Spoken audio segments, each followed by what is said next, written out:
We kind of wanted the camera to feel like it always knew more than Elizabeth knew or more than the audience knew. So we have a lot of unmotivated camera movement throughout the film.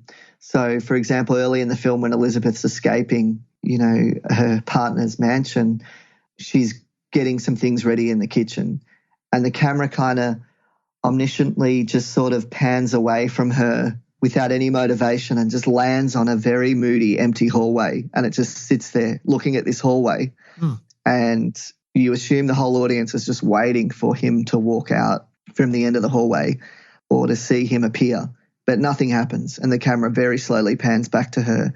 And there's a whole series of haunting shots like that throughout the movie that just sort of leave Elizabeth in an unmotivated way and suggest to the audience somebody's there.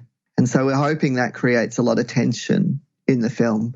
I love that concept of unmotivated movement in the camera knowing more than the main character. That's a really interesting concept. I don't think we've really talked about much on this show or at all. I can't recall any moment like that. But that's really interesting. Yeah, I felt like we hit upon something there because I guess one thing as a camera operator you're often trying to do is follow your instincts and follow the actors and make everything motivated. Yeah. Everything's kind of motivated off the actors' eye lines and what they're doing. Whereas one thing that was kind of interesting on this was fighting against those instincts and maybe framing Elizabeth very hard in the corner of the room.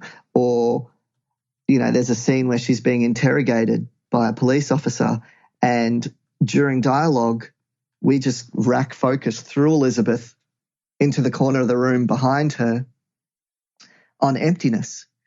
And it felt so strange doing that on the day to put your lead actress out of focus and just sort of pan off them during performance.